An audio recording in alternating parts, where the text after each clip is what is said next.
Direitos Humanos, escrito por Francisco Bettencourt. Todos os seres humanos têm direitos inalienáveis. Esta ideia foi reconhecida pelos países fundadores das Nações Unidas a seguir à Segunda Guerra Mundial, ficando consagrada na Declaração Universal dos Direitos Humanos de 1948. Estes direitos, conquistados por movimentos sociais, têm sido alargados e, em simultâneo, violados todos os dias em todo o mundo. Uma tensão que está no centro deste livro. Partindo da Declaração Universal, propõe-se uma análise dos direitos civis à luz das históricas divisões da humanidade. São avaliados os impactos da descolonização e das migrações internacionais, incluindo o direito de asilo.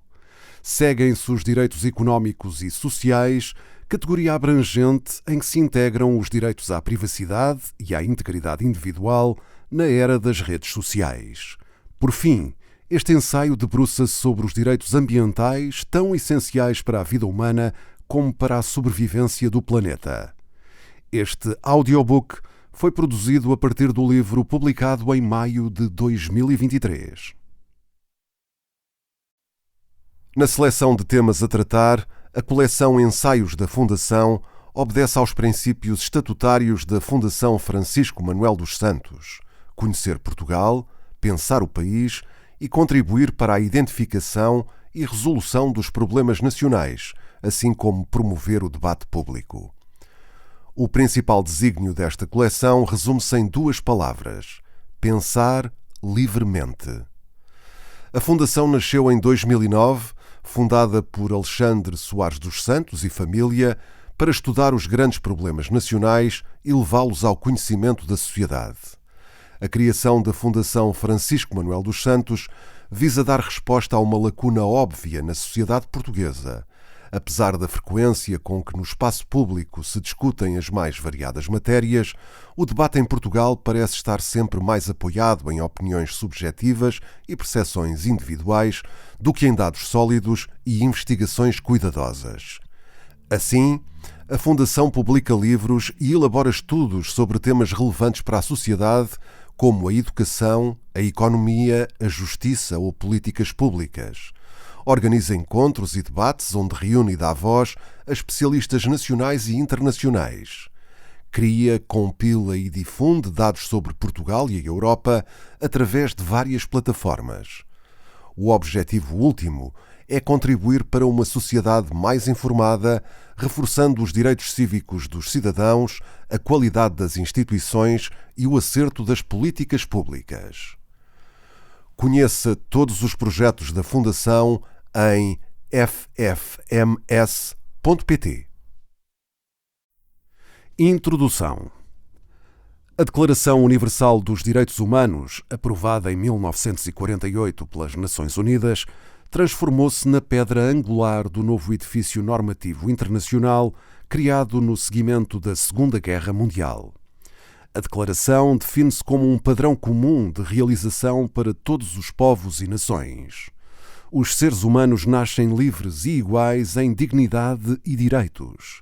Este é o conteúdo do primeiro artigo que reproduz a Declaração dos Direitos do Homem e do Cidadão francesa de 1789, por sua vez tributária de uma primeira formulação de Jean-Jacques Rousseau no preâmbulo de O Contrato Social de 1762, que denunciava a opressão geral na sociedade de privilégios. Outros artigos da Declaração Universal consagram o direito à vida, à liberdade e à segurança, o direito ao reconhecimento individual perante a lei, o direito à proteção igual contra qualquer discriminação, o direito à reparação pela violação dos direitos ali consagrados, o direito à liberdade de movimentos dentro de cada Estado, bem como de saída e entrada, o direito de asilo noutros países contra a perseguição, o direito à nacionalidade. As garantias de proteção do indivíduo perante o Estado estão na base destes artigos, que rejeitam políticas dos séculos XIX e XX de exclusão de minorias com base em projetos nacionalistas, o lado sombrio da democracia, como bem definiu Michael Mann. está subjacente a estes direitos a repulsa pela retirada dos direitos de nacionalidade a minorias que ocorreu na Alemanha nazi e noutros Estados europeus. O direito de asilo, ainda hoje alvo de um vivo debate, está aqui consagrado, bem como a livre circulação de indivíduos, isto é, a saída e a entrada nos respectivos países. A proibição da escravatura e da servidão, a rejeição da tortura, do tratamento desumano ou degradante, da prisão arbitrária ou do exílio, o direito à presunção de inocência até a condenação pública por um tribunal independente e imparcial, a proteção contra ataques arbitrários à privacidade, à honra, à reputação, à família e à correspondência. Estes são outros artigos fundamentais da Declaração. Encontramos aqui uma profundidade de sedimentos históricos. Em primeiro lugar, a luta pela abolição da escravatura, iniciada no século XVII, concretizada em boa parte durante o século XIX, que não estava concluída em 1948 e ainda existe. Em segundo lugar, a luta por um Estado de Direito baseado na rejeição da tortura como método de inquérito judiciário, problema particularmente sensível em países onde funcionaram tribunais da Inquisição, mas cuja utilização em países totalitários do século XX assumira outra escala. A presunção de inocência e a proteção da privacidade e do bom nome estão na mesma linha de recusa de arbitrariedade. O direito a casar e a fundar uma família sem limitações de raça, nacionalidade ou religião. O respeito pela livre vontade e pelo consentimento dos futuros cônjuges, o direito à propriedade própria ou em associação, o direito à liberdade de pensamento, de consciência e de religião, bem como o direito a mudar de religião, o direito à liberdade de opinião, de expressão e de associação, o direito a um acesso igual a serviços públicos, a escolher representantes e a fazer parte do governo do seu país. Todos estes direitos refletem a rejeição do genocídio contra judeus perpetrados pela Alemanha nazi, bem como a rejeição de discriminação baseada em preconceitos de raça ou religião. A liberdade de mudar de religião justificou a abstenção da Arábia Saudita no âmbito da votação da Declaração. O direito à propriedade remete para a Declaração Francesa de 1789, embora neste caso responda às expropriações realizadas pelos Estados totalitários. O consentimento dos futuros cônjuges coloca no centro da família a liberdade de escolha individual, embora ainda predominem casamentos arranjados em certas regiões do mundo. Inscreveram-se nesta declaração os direitos sociais e económicos, como o direito à segurança social, o acesso aos direitos económicos, sociais e culturais indispensáveis à dignidade e ao desenvolvimento da pessoa, o direito ao trabalho, à livre escolha de emprego e a um salário igual para trabalho igual, o direito de formar e participar em sindicatos para a proteção de interesses comuns, o direito ao descanso e ao lazer, incluindo férias pagas, o direito a padrões de vida mínimos respeitantes a alimentação, residência, vestuário e cuidados médicos, incluindo a segurança em caso de desemprego, doença, incapacidade, viuvez ou idade avançada, a proteção e a assistência na maternidade e na vida infantil. São aqui consagradas as férias pagas, uma inovação do governo da Frente Popular em França em 1936, bem como a liberdade sindical e o princípio de salário igual para trabalho igual, que ainda hoje não se pratica em muitos países, nomeadamente no que diz respeito ao trabalho feminino. A Declaração consagra igualmente o direito à educação para todos, gratuita, pelo menos nas etapas elementares, bem como o direito a participar na vida cultural da comunidade, com respeito pelos direitos de autor de qualquer produção científica, literária ou artística. É interessante observar como os direitos educativos, culturais e de autor estão integrados nos últimos artigos. A referência final reafirma a lógica geral da Declaração. O exercício destes direitos e destas liberdades só está limitado pelo respeito e pelas liberdades dos outros, pela ordem pública e pelo bem-estar de uma sociedade democrática. Trata-se do princípio estabelecido na Declaração Francesa de 1789, segundo o qual a liberdade individual deve respeitar a liberdade dos outros. Esta breve apresentação da Declaração Universal dos Direitos Humanos não aborda os conflitos internos da comissão que a preparou, nomeadamente sobre o papel das mulheres ou sobre os direitos económicos e sociais. O que parece hoje evidente não o era em 1948. Veremos os desenvolvimentos posteriores. Decidi começar pela Declaração para lembrar os princípios básicos do direito internacional e dos direitos civis que todos os membros das Nações Unidas aceitaram, embora com 8 abstenções no início, da África do Sul, da Arábia Saudita e de países de regime comunista, como a União Soviética. Só em 1960, a Arábia Saudita aboliu a escravatura, enquanto considerava a liberdade de mudar de religião uma apostasia. A África do Sul tinha lançado nesse mesmo ano de 1948 os fundamentos da formalização institucional do apartheid, ou segregação racial. Os países comunistas contribuíram para a introdução dos direitos económicos e sociais, mas a base liberal da Declaração era vista como uma limitação às suas concessões políticas. Em todo o caso, o facto de não ter havido votos contra mostra um extraordinário consenso face ao traumatismo da Segunda Guerra Mundial. A Declaração das Nações Unidas estabeleceu uma viragem no sistema normativo internacional face ao nacionalismo discriminatório da segunda metade do século XIX e a violação de princípios básicos de respeito pela nacionalidade, propriedade e integridade pessoal de minorias durante as décadas de 1930 e 1940. Ao genocídio dos judeus, temos de acrescentar o massacre dos Roma e dos Sinti, bem como o extenso cativeiro e o trabalho forçado de eslavos, enquanto na Ásia se verificou o impacto da ocupação japonesa da Coreia, da Manchúria e de parte da China e do Sudoeste Asiático em sucessivas vagas de 1905 a 1945, tudo isto acompanhado de enormes deslocações forçadas de populações que afetaram milhões de pessoas.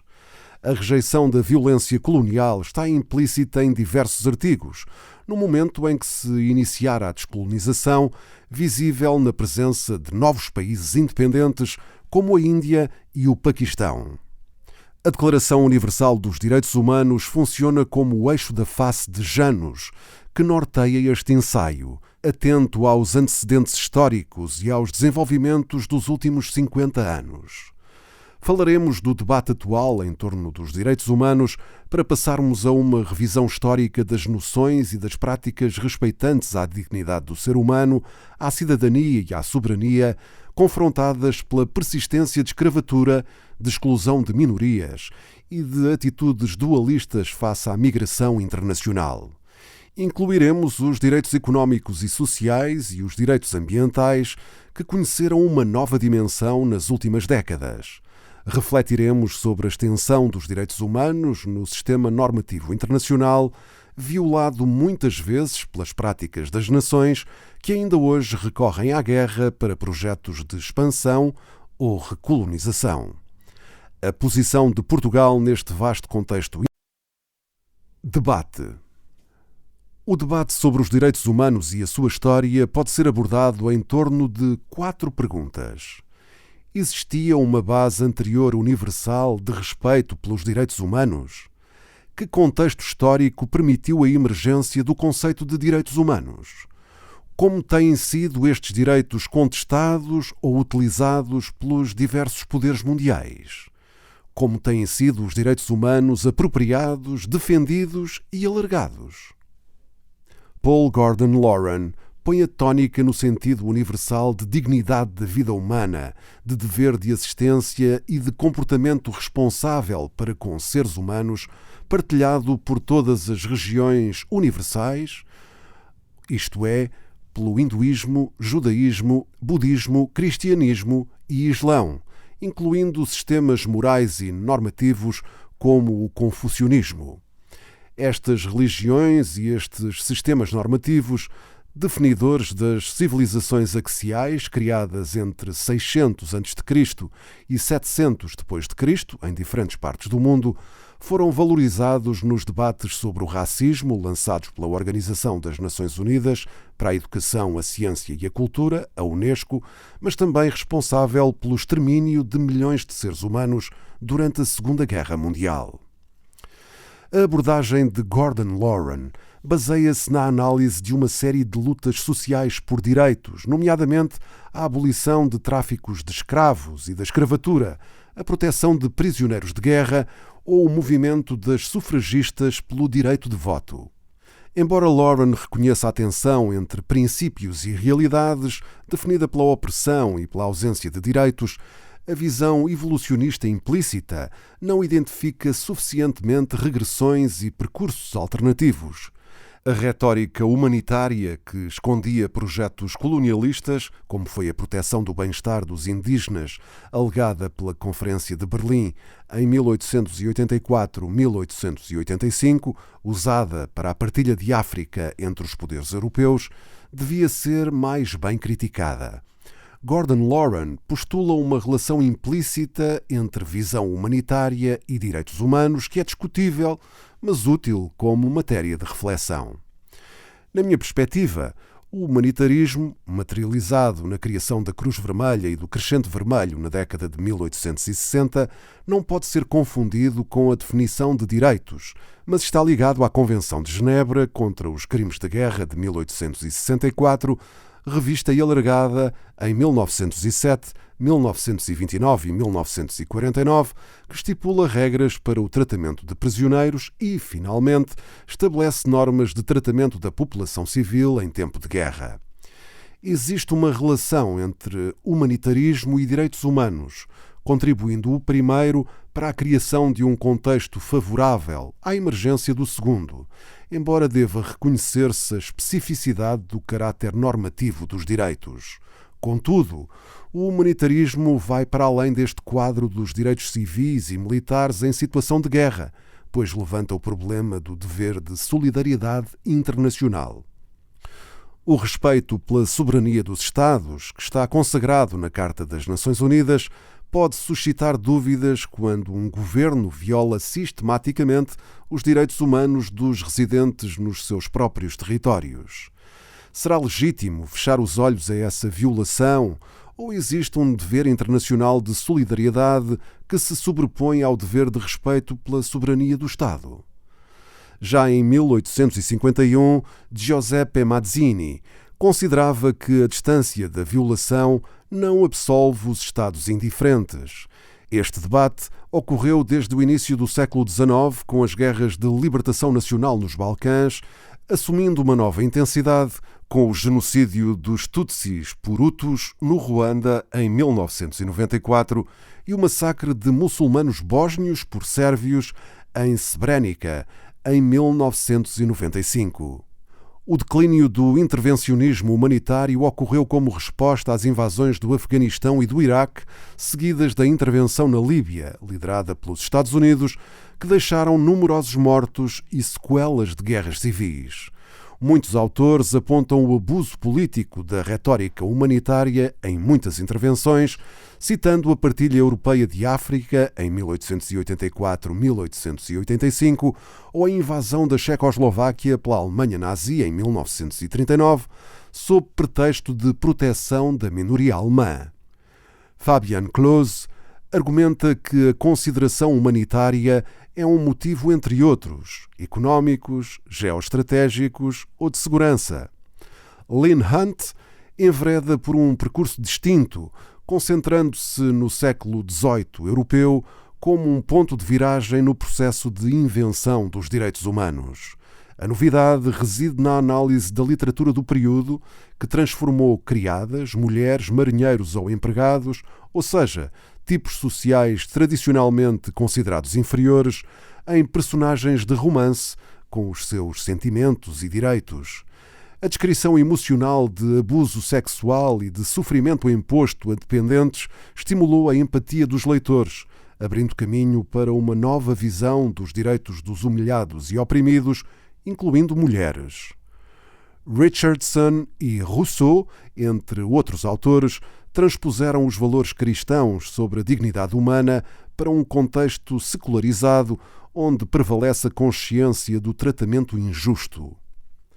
A autonomia do indivíduo faz parte da atmosfera do iluminismo, o que desencadeia a evolução dos direitos, de Rousseau à Revolução Americana e desta à Revolução Francesa, com as primeiras declarações de direitos do homem, cujo masculino universal prevalece até ao final do século XX, que influenciaram a primeira revolução bem-sucedida de escravos e libertos no Haiti. A discussão contemporânea acerca da tortura e da pena de morte, práticas condenadas por diversos autores como Pietro Verri e Cesare Beccaria, reforça os direitos dos indivíduos face ao Estado, enquanto o movimento abolicionista se concentra na dignidade humana dos escravos e o debate em torno dos direitos cívicos dos judeus levanta o problema do respeito pelas minorias. Deve ser integrada neste processo a luta anterior dos cristãos novos portugueses de origem judaica contra a discriminação jurídica a que estavam sujeitos, luta que teve impacto em Roma. O fundo individualista da noção de direitos é temperado pelos direitos coletivos dos escravos e das minorias. A libertação da sociedade de privilégios, baseada nos valores de sangue e de estatuto transmitidos de geração em geração, estimulara os grandes movimentos políticos do século XVIII, mas os socialistas do final do século XVIII e do século seguinte desenvolvem uma visão coletiva de superação das desigualdades sociais, inspirada por Rousseau, para quem a propriedade privada resultara de expoliação e apropriação da propriedade comunitária. Leigh Hunt toca neste debate, mas é preciso ir mais longe. Proudhon declara que a propriedade é o roubo e propõe o uso coletivo dos bens de produção, opondo-se à coletivização da propriedade advogada por Marx, pois conteria as sementes da opressão pelo Estado. Em todo o caso, o problema do direito de propriedade, inscrito nas primeiras declarações de direitos, tanto a americana como a francesa, que visava evitar a expropriação monárquica de opositores, suscita uma polémica que chega aos dias de hoje. Samuel Moyn critica Leigh Hunt por supor uma relação direta entre a emergência da noção de direitos durante o iluminismo europeu e a Declaração Universal das Nações Unidas. Embora Leigh Hunt aceite o fracasso inicial da difusão dos direitos humanos, postula que estes acabam por triunfar. Mas o seu raciocínio é dedutivo, não discute suficientemente os diversos momentos históricos do final do século XVIII a meados do século XX. Moyn considera, pelo contrário, que a noção de direitos humanos não tem um valor universal anterior à Declaração de 1948. Mais, esses valores não teriam sido realmente difundidos antes da década de 1970. Moyn relaciona essa difusão com a crise do Estado-nação, o colapso do marxismo e a queda do imperialismo formal.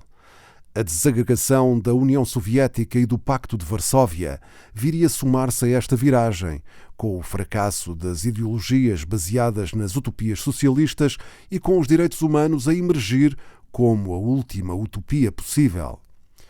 Os últimos 10 anos encarregaram-se de questionar esta visão. Embora Moyn tenha razão no problema das continuidades assumidas e não demonstradas, na datação retrospectiva dos direitos humanos e na necessidade de analisar melhor a interseção entre anticolonialismo e direitos humanos, com cuja rejeição não concordo. A ideia de uma nova utopia dos direitos humanos como ideologia alternativa no âmbito da sociedade global tem pouco fundamento. Aliás, no seu livro mais recente, Samuel Moyn aborda a desigualdade social e reconhece que a arquitetura dos direitos humanos não responde a esse problema. A meu ver, será necessário escapar à armadilha de considerar os direitos humanos como uma ideologia utópica universal para desenvolver o potencial desses mesmos direitos na procura de uma sociedade mais justa. A minha crítica vai mais longe. A narrativa de Moyn concentra-se no período de 1940 a 1970, enquanto o período anterior é baseado em bibliografia secundária. Na sua narrativa, cosmopolitismo e universalismo são intercambiáveis, quando têm conteúdos diferentes, relativos e horizontais. Esperamos que você tenha gostado desta prévia. Para continuar ouvindo este audiolivro no Google Play Livros, use o link na descrição do vídeo.